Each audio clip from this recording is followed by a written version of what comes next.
আজ 14ই মার্চ হ্যাভেলসোভার হোটেলে রাত্রিবাস করে সকালবেলার ব্রেকফাস্ট সেরে আজকে আমাদের যাত্রা আইসল্যান্ডের পশ্চিম দিকে, যেখানে সবচেয়ে সুন্দর মাউন্টেন ক্রিক জুফেল আছে, সেই দিকে রওনা দিলাম। ক্রিক জুফেল হলো একটা মাউন্টেন চার্চ বলা হয়। এটি 463 মিটার উঁচু পাহাড়। আটলান্টিক সাগর, মহাসাগর, আটলান্টিক মহাসাগর এই যে পাশে, এই দূরে দুটো সাইড দিকে আছে। আমি এটাকে অ্যাড অন করি, ম্যাডাম বললেন অনেকটাই ঠিকই বলেছেন। কারেন্টস, জলের মধ্যে যেই কারেন্টটা হয়, এটা রেকোভিচের পশ্চিম দিকে অবস্থিত। এদিকেই আমরা চলছি এবং প্রথম আমাদের দর্শনীয় স্থান আটলান্টিক মহাসাগর।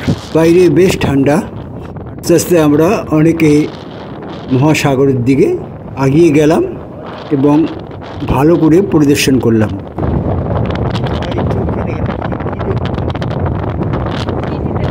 যাও তো, যাবো না।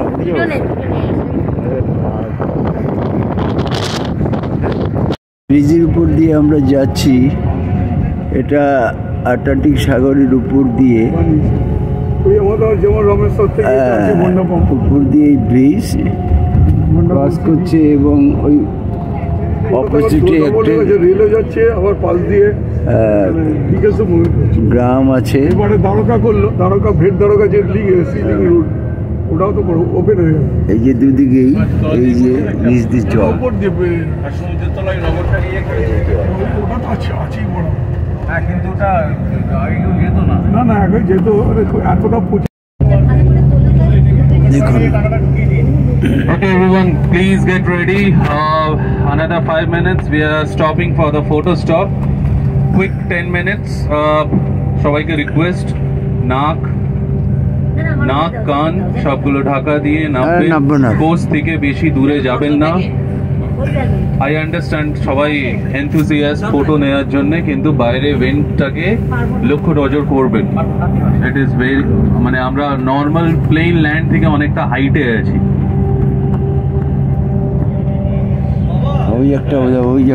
Please take care of yourself. Don't go away from the coach. না না, আমি কোচ থেকে নামতে বলছি, কিন্তু ওটাই the altitude is very high. আমরা এখন দাঁড়িয়ে আছি আইসল্যান্ডের পশ্চিমের আরেক সুন্দর জায়গা। এটাকে সেন্ট্রাল পার্ক বলা হয়, কারণ এখানে যে সমগ্র পাহাড়গুলো দেখতে পাচ্ছেন, এগুলো মোটামুটি সব আগ্নেয়গিরি দ্বারাই হয়েছে এবং আগ্নেয়গিরির থেকে এটা একটা বিশাল আকারের চারিদিকে জায়গা তৈরি হয়েছে। এখানে পর্যটকরা এসে তার অপূর্ব শোভা দেখে এবং ছবি তোলে। বাইরে ভীষণ ঠান্ডা, মনে হয় যেন এত হাওয়া উড়ে ফেলে দেবে। আমাদের অনেক সাথীরা কিছু দূরে গেল এবং সেখানে গিয়েও তার সব ছবি তুলল। যেদিকে তাকাই শুধু পাহাড় আর পাহাড়, কোনো গাছপালা নেই। সত্যি পৃথিবীতে এমন জায়গাও আছে।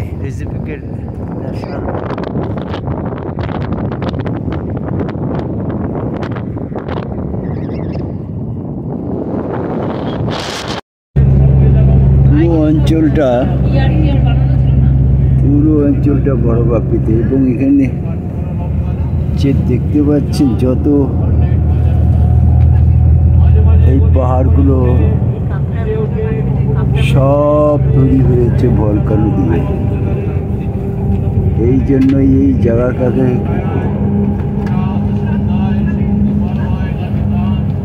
ন্যাশনাল পার্ক হিসেবে ঘোষণা করেছে আইসল্যান্ড গভর্নমেন্ট।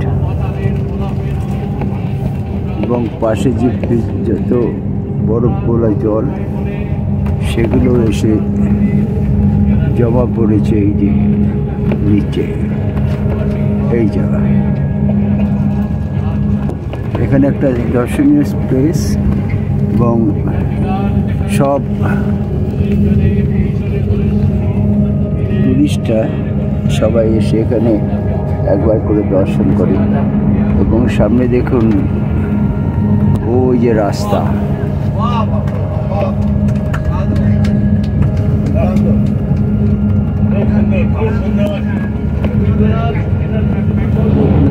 জলের উপর দিয়ে ব্রিজের মধ্যে পড়েছে।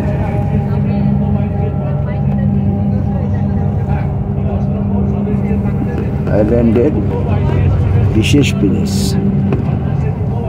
San Francisco.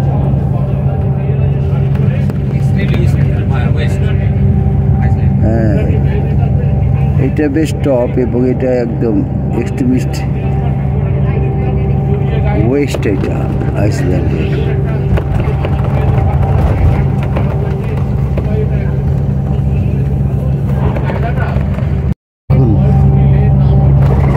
চারিদিকে কি অপূর্ব শোভা, এখানে -20-ও বেশি, সঙ্গে আবার হাওয়া। ও বাবা,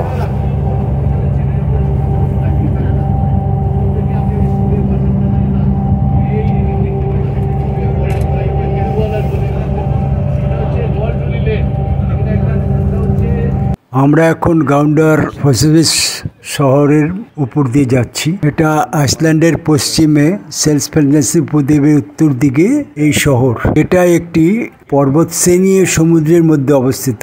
নিকটবর্তী পর্বত ক্রাগজুফেলের এই ছোট উপদ্বীপ গঠন করে। এর স্থাপত্য বৈচিত্র্য খুবই সুন্দর এবং শহরের বাড়িগুলো খুব দেখতে সুন্দর। এখানকার আদিবাসীরা সবাই মাছ ধরার সঙ্গে যুক্ত। এখানে খুব বড় একটি মৎস্য বন্দর এবং এই মৎস্য বন্দর থেকেই প্রচুর টাকা এরা উপার্জন করে।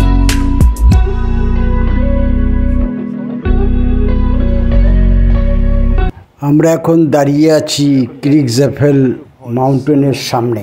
ক্রিগজাফেল শীর্ষ 10 সবচেয়ে সুন্দর পর্বতগুলির মধ্যে একটি হিসাবে তালিকাভুক্ত করা হয়েছে এবং আপনি যখন এটি ঘুরে আসবেন তখনই বুঝতে পারবেন এর ভঙ্গি এতে সম্পূর্ণরূপে অনন্য, মন্ত্রমুগ্ধ করে তোলে। এটাকে অ্যারোহেডও বলা হয়। আপনি চাইলে এটার উপর উঠতে পারেন, তবে এটা 463 মিটার উঁচু, তাই ভালো যদি চলতে পারেন, মানে এই পর্বতে উঠতে কমসে কম 2 ঘন্টা লেগে যাবে। এবং এই পর্বতের উপরের থেকে যে চারিপাশে নৈসর্গিক দৃশ্য দেখবেন তা দেখে সত্যি অভিভূত হতে হবে। এর চারপাশেও ঘোরা যায়, চারিদিকে বিচ আছে, সেই বিচ দিয়েও ঘুরতে পারেন। ক্রিগজাফেল হলো আইসল্যান্ডের সেন্সফেলনেস উপদ্বীপের উত্তর উপকূলে গ্রাউন্ডার ফ্রোজরাস শহরের কাছে এটি অবস্থিত। এখানে প্রচুর পর্যটকও আসে এবং এটা বিশেষ একটি জায়গা যেখান থেকে নর্দার্ন লাইটস খুব সুন্দর দেখা যায় উইন্টার সিজনে।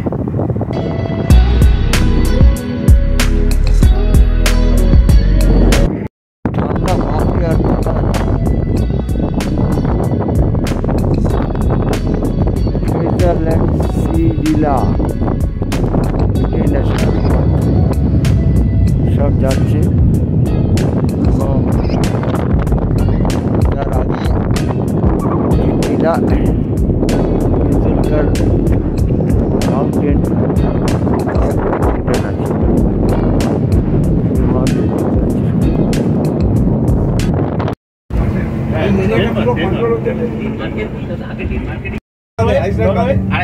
আইসল্যান্ডটা বাদ দিয়ে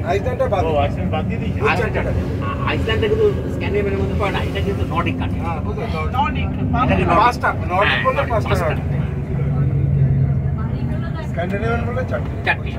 আগে তো স্ক্যান্ডিনেভিয়ান এয়ারলাইন্স ছিল, হ্যাঁ সেটা বন্ধ হয়ে গেছে। স্ক্যান্ডিনেভিয়ান এয়ারলাইন্স, হ্যাঁ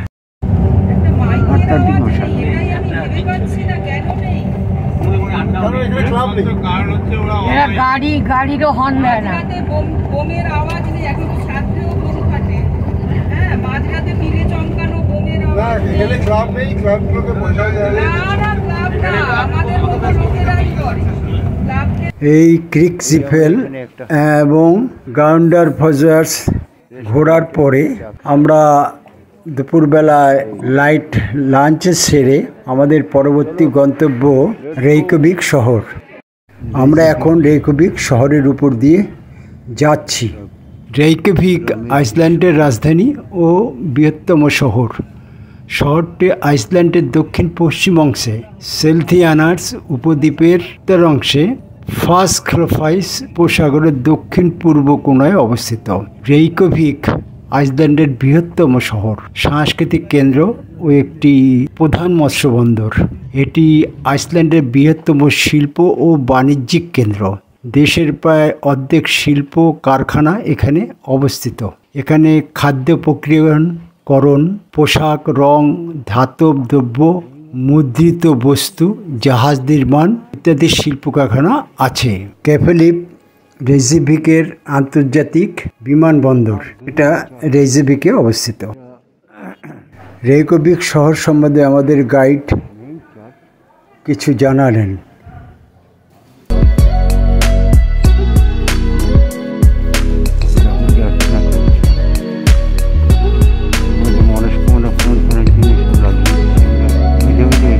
কনভিন্স করে সব।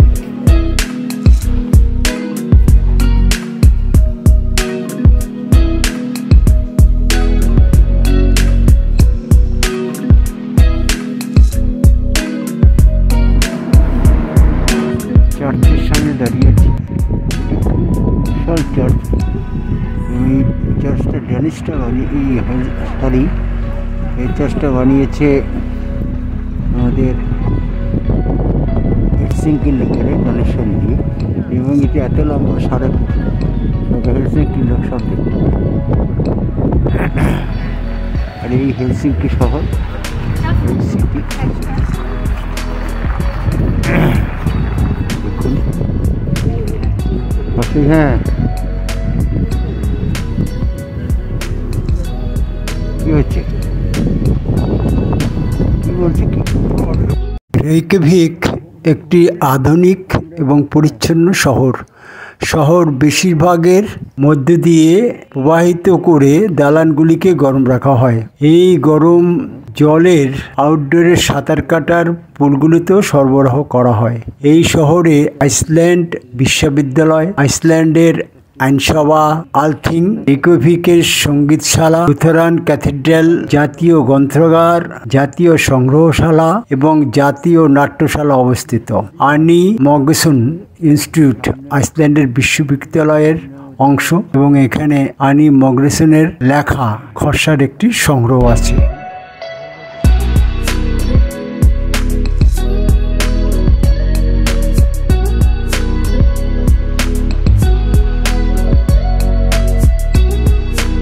Now, many people want to live in this area because this is a city center, and the house is really expensive now in this city center. City center. As per guide, এটা বলছে ভীষণ costly area. Costly area, এবং অনেক লোক এখানে বাড়ি বানিয়েছে। শহর খুবই পরিষ্কার পরিচ্ছন্ন, এবং এদের বাড়িগুলো দেখতে সত্যিই ভীষণ সুন্দর। রেইকভিকের শহরের একটা বিশেষত্ব আছে, এখানে যে উষ্ণ প্রস্রবণ জল আসে সেগুলি ড্রেনের মাধ্যমে বাড়ির ভিতরে নিয়ে গিয়ে এই গরম জল ব্যবহার করা হয়। রেইকভিক আইসল্যান্ডের রাজধানী শহর। এটা লোক সংখ্যা খুবই কম, মাত্র নিয়ারলি 4 লাখের মতো লোক বাস করে এখানে, এবং শহরও মোটামুটি খুবই কম জায়গা দিয়েই তৈরি হয়েছে, কেন পাশেই পুরো সি আছে, ওই যে দূরে দেখা যাচ্ছে। আমরা এখন শহরের মধ্যে দিয়েই যাচ্ছি। A very special meeting. Gorbachev and Ronald Reagan. They have a meeting. This meeting ending the Cold War, and I will introduce later about this history of this building. You can go down and take the photo, but don't step on the grass. Oh, don't step on the grass. Hopefully, this statue. You mean this one? Okay, this is the second owner of this house. The first owner is a French. The second owner is an Icelandic businessman, and he has been living here for 12 years. And the third owner is the British Embassy. After that, they own this for almost 10 years, and then Icelandic government purchased this building until now. গ্রাসে উঠবেন না,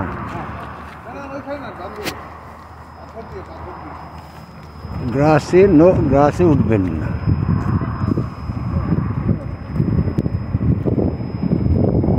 আমরা রেইকভিকের marine ড্রাইভে দাঁড়িয়ে আছি।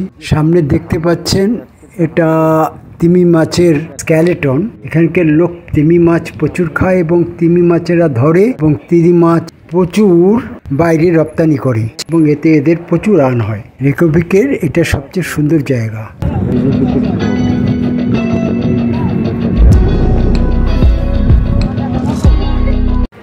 এটা একটা glass building, এটা একটা শপিং মল শপ, 3-4 তলা এবং কাচের খুব সুন্দর সব সম্ভার দেখা যাচ্ছে। এই যে উপরটা কাজগুলো দেখুন, সব উপরে কাজ, সব কাজ। এটা ড্যানিশ আর্কিটেক্টার করেছে। এটা আমরা এখন মেন শর্ট প্লেসে দাঁড়িয়ে আছি। আমাকে প্রচুর বড় বড় বিল্ডিং।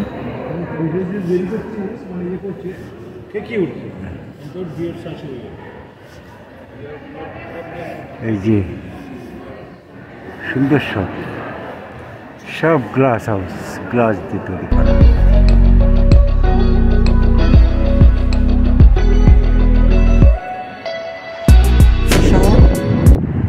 রেইকভিকের এবং এখানে এসে কিছু নিদর্শন রাখার জন্য অনেকেই পাথরের টুকরো দিয়ে এক একটা আর্ট করে বা কিছু করে রাখে স্মৃতির জন্য। সামনে যে দেখতে পাচ্ছেন এটা এদের প্রেসিডেন্ট হাউস, তার পাশে এই যে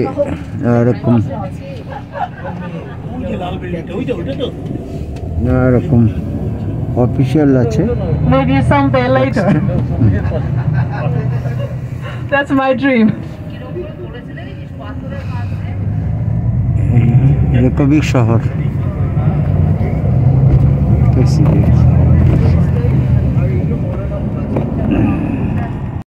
এই রেইকভিক শহরের মধ্যে এখন আমরা জাস্ট খেয়ে এলাম। এখানে একটা আমাদের ইন্ডিয়ান হোটেল ছিল। দেখুন এই শহর, সামনে বাড়িগুলো দেখুন। এই আর একটা রেস্টুরেন্ট।